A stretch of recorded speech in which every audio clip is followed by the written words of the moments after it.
ও everyone, তো দেখো আমার সকাল সকাল একদম রান্না বান্না কমপ্লিট। এখানে পানি কুমড়ার ডাল রান্না করছি, আর এখানে দেখো শাক বেছে রাখছি, ভাজি করব, আর ভাত হয়ে গেছে। সব কিছু তাড়াহুড়ার মধ্যে আজকে একটু কাজে বের হব, ওই জন্য তাড়াতাড়ি করে রান্না বান্না কমপ্লিট করে খাওয়া দাওয়া করে বের হব। তো চলো দেখা হচ্ছে পরে আবার। দেখো আমি তাড়াতাড়ি করে চলে আসলাম আর বাসে উঠে পড়ছি, বসে পড়ছি। এখন যাব কাজে। তো এই দেখো এটা হচ্ছে লাটাগুড়ি ফরেস্ট। বন্ধুরা তোমরা তো জানোই এটা পেরিয়ে যেতে হবে মৌলানি। তো আমি চলে যাচ্ছি বাসে, আর গিয়ে দেখতেছি মিটিং শুরু হয়ে গেছে আমাদের। তো আমিও বসে পড়লাম। দেখো আমি কাজ থেকে বাড়ি চলে আসলাম। আসার পরে খাওয়া দাওয়ার পর এখন ছেলে যাবে টিউশন, তো কিছু একটা খেয়ে যাবে। তো তার জন্য দেখো আমি চূড়ার পোলাও করব একটু। এখানে চিনি নিয়ে নিয়েছি, তারপরে যা কিছু লাগে সব নিয়েছি, আর এদিকে পানি বসাই দিছি। হালকা একটু চূড়াগুলোকে পানিতে, গরম পানিতে সিদ্ধ করে নিব, হালকা জাস্ট করে নিব। তো কি করে তৈরি করতেছি তোমরা দেখতে থাকো। তো তার জন্য কড়াই গরম হয়ে গেছে, সরিষার তেল একটু দিব, আর 1 চামচের মতো ঘি দিয়ে দিব।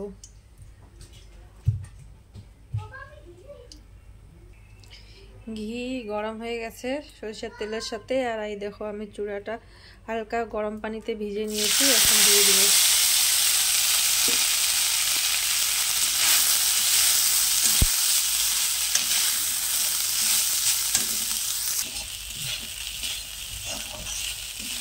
তো আমি এখন অল্প অল্প করে সব কিছু দিব। হালকা লবণ দিব, হালকা হলুদ গুঁড়ো, জিরে গুঁড়ো, আর হালকা ধনিয়া গুঁড়ো দিয়ে ভালো মতো মিশিয়ে দেবো। তো দেখো বন্ধুরা এই পর্যায়ে চলে আসলো কালারটা। এখন আমি এই পর্যায়ে দিয়ে দিব চিনি, বাদাম, কিশমিশ সব দিয়ে দিব। এখন দিয়ে আরো ভালো মতো করে ভাজতে হবে। চিনিটা যতক্ষণ না গলে আসতেছে ততক্ষণ আমি ভাজবো।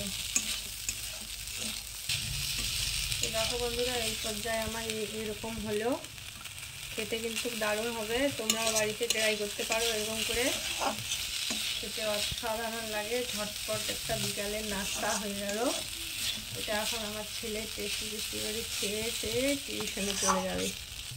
তো বন্ধুরা দেখো আমার ঝটপট নাস্তা হয়ে গেল, আমি এখন নামাবো।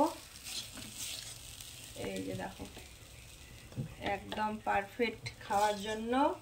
আমার ছেলে এখন খাওয়া দাওয়া করে টিউশনে চলে যাবে।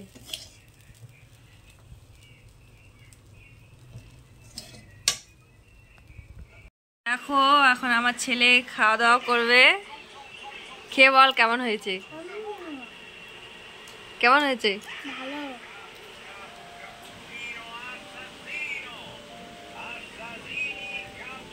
এই যে ফারহান চলে যাচ্ছে টিউশন, ওর পাপা ওকে দিতে যাচ্ছে, আর বিকালবেলা আমি একটু হাঁটতে যাব।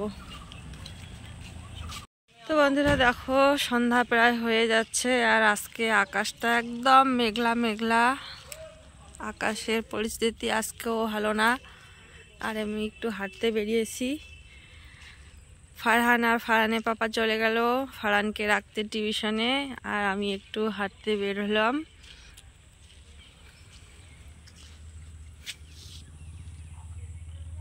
তো ভিডিওটা আর বেশি বড় করব না। সবাই ভালো থাকবেন, সুস্থ থাকবেন। ভিডিওটা ভালো লাগলে অবশ্যই লাইক কমেন্ট শেয়ার করবেন, আর হ্যাঁ সাবস্ক্রাইব করতে ভুলবেন না। সবাইকে আল্লাহ হাফিজ।